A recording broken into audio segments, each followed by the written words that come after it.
Good morning बच्चों। Class 7 computer chapter number 6 का शेष भाग का आज हम लोग अध्ययन करेंगे। तो चलिए स्टार्ट करते हैं। हमने पहले पढ़ा हुआ था ईमेल प्रोग्राम के विकल्प का एक एग्जाम्पल पढ़ लिया था, जो कि था संदेश का उत्तर देने के लिए, यानी कि फॉर रिप्लाई मैसेजेस। उसमें क्या किया था, हमको अगर हम किसी को रिप्लाई देना है तो पहले हमको मूल संदेश भी उसके साथ भेजना होता है, ताकि सामने वाले को यह पता लग सके कि यह हमने किस विषय में, कि आपने जो मैसेज भेजा है, रिप्लाई किया है, वो किस विषय पर किया है। तो आज हम पढ़ेंगे, अगला है संदेश को अन्य व्यक्तियों को भेजना, यानी फॉरवर्ड आ मैसेज। तो आप किसी भी प्राप्त संदेश को अन्य किसी व्यक्ति या व्यक्तियों को भेज सकते हैं, यानी कि आपके पास संदेश है वह आप दूसरे को पास भी भेज सकते हैं, यानी दूसरे लोगों के पास भी भेज सकते हैं। तो उस पर करने के लिए हमको फॉरवर्ड मैसेज करना होता है। संदेश को संग्रहित करना, यानी स्टोरिंग मैसेजेस। आप प्राप्त किए गए संदेशों को भविष्य में पढ़ने के लिए संग्रहित कर सकते हैं, यानी उसे सुरक्षित रख सकते हैं। संदेश को डिलीट करना है, डिलीटिंग मैसेजेस। आप अनुपयुक्त संदेशों को डिलीट कर सकते हैं।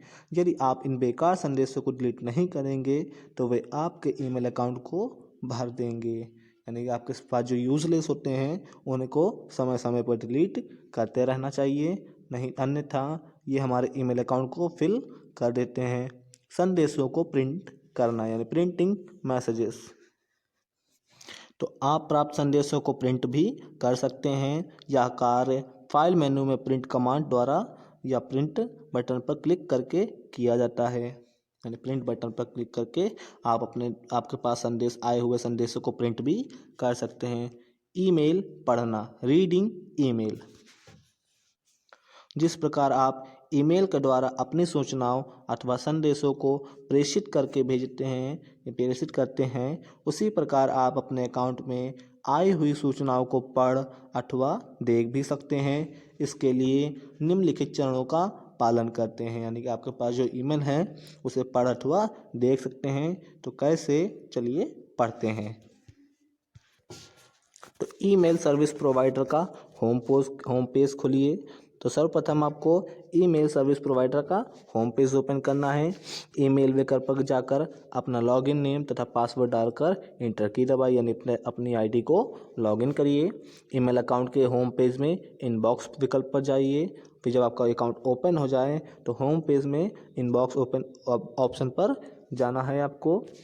अब ईमेल संदेशों की सूची में से जिस संदेश को आप पढ़ना चाहते हैं उस पर क्लिक करें। आपके सामने कई सारी सूचियाँ आ जाएंगी और आपको जो सी रीडिंग करनी है, आपकी जो सूचना पढ़ना है उस पर आप क्लिक करके उसे पढ़ सकते हैं, यानी अब खुली हुई स्क्रीन पर आप सूचना आदि को पढ़ सकते हैं।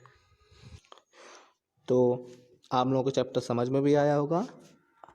तो अब आपका पढ़ते हैं इम्पॉर्टेंट फैक्ट, यानी जो पूरे चैप्टर से रिलेटेड आपके इम्पॉर्टेंट नोट्स होते हैं जो कि बहुत ही महत्वपूर्ण होते हैं, उनको ध्यान से पढ़ना है आप लोगों को। ओके। तो इंटरनेट नेटवर्कों का एक नेटवर्क है। इंटरनेट नेटवर्कों का एक नेटवर्क है। नेटवर्क की बात करें तो नेटवर्क 3 प्रकार के होते हैं, लैन, वैन और मैन। ओके।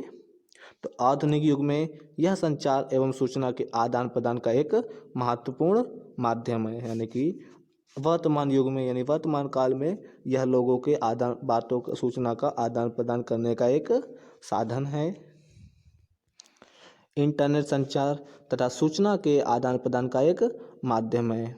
ईमेल अकाउंट एक प्रकार से इंटरनेट पर आपका पता होता है। ईमेल अकाउंट एक प्रकार से आपका एड्रेस होता है जिस पर आपके संदेश अथवा अन्य सूचनाएं ईमेल द्वारा आप तक पहुंचती हैं, यानी जिस पर आपके संदेश तथा सूचनाएं आप तक पहुंचती हैं।